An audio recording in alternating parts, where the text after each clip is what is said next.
Please subscribe my channel, like and share. Jazakallah khair. اعوذ باللہ من الشیطان الرجیم بسم اللہ الرحمن الرحیم سورۃ العصر۔ اس مکی صورت میں 3 آیتیں ہیں۔ والعصر ان الانسان لفی خسر الا الذین آمنوا وعملوا الصالحات وتواصوا بالحق وتواصوا بالصبر۔ شروع اللہ کے نام سے جو بڑا بے حد مہربان اور نہایت رحم کرنے والا ہے۔ زمانہ کی قسم ہے کہ انسان بڑے گاٹے میں ہے، سوائے ان لوگوں کے جو ایمان لائے، نیک عمل کرتے رہے، ایک دوسرے کو حق پر قائم رکھنے کی اور صبر کرنے کی تاکید کرتے رہے۔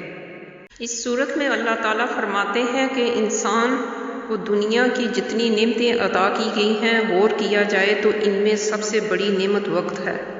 اسی لیے قرآن مجید میں سب سے زیادہ وقت ہی کی قسم کھائی گئی ہے، کہیں صبح کی کہیں رات کی، اور جہاں زمانہ کی قسم کھائی جا رہی ہے جو تمام اوقات کو شامل ہے۔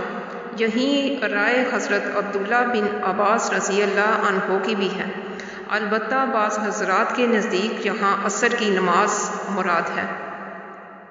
بہرحال اس میں اس بات کی طرف اشارہ ہے کہ ہر مسلمان کو وقت کی قدر کرنی چاہیے، کیونکہ دنیا آخرت کی تمام کامیابی اسی بات سے متعلق ہے کہ اپنے وقت کا صحیح استعمال کیا جائے اور اسے ضائع ہونے سے بچایا جائے۔ چنانچہ قیامت کے دن انسان سے خاص طور پر اس بارے میں سوال ہوگا کہ اس نے اپنی عمر، اپنی جوانی اور اپنے علم کا کیا استعمال کیا۔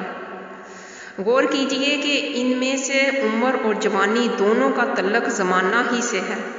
اس صورت میں اللہ تعالیٰ نے ارشاد فرمایا کہ جس انسان کی زندگی 4 باتوں سے خالی ہے وہ بہت ہی نقصان میں ہے۔ اس سے مراد آخرت کا نقصان ہے، یعنی وہ آخرت میں نجات سے محروم رہیں گے۔ ان میں پہلی چیز ہے ایمان۔ اگر ایمان نہ لائے تو بظاہر کتنا بھی اچھا عمل کر لے، آخرت میں اس کا کوئی فائدہ نہیں ہے۔ دوسرے عمل صالح، یعنی نیک عمل۔ عمل صالح سے مراد یہ ہے کہ اللہ تعالیٰ نے اس کا حکم دیا، طریقہ رسول اللہ صلی اللہ علیہ وسلم کا ہو اور مقصود اللہ تعالیٰ کی رضامندی خوشنودی ہو۔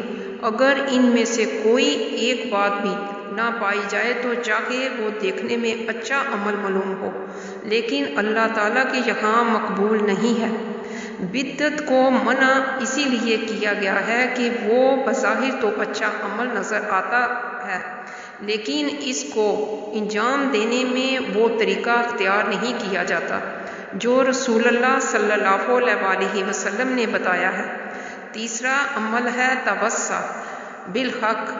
وصیت کا لفظ تاکید کے ساتھ کسی بات کے ذکر کرنے کو کہتے ہیں۔ مطلب یہ ہے کہ ایک دوسرے کو حق کی طرف دعوت دی جائے۔ جو ایمان پر نہ ہوں ان کو ایمان کی دعوت دی جائے، جو عمل پر نہ ہوں ان کو عمل کی دعوت دی جائے۔ چوتھا عمل ہے توصیہ بالصبر۔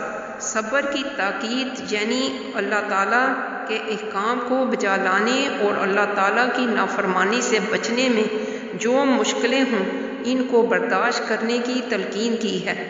دعوت حق کے فوراً بعد صبر کی دعوت دینے میں غالباً اس بات کی طرف بھی اشارہ ہے کہ دعوت کے کام میں بڑے صبر کی ضرورت ہے اور انسان کو خلاف طبیعت باتیں برداشت کرنی پڑتی ہیں، تو ایسے موقع پر صبر سے کام لینا دعوت حق دینے والوں کا شیوا ہونا چاہیے۔ بے شک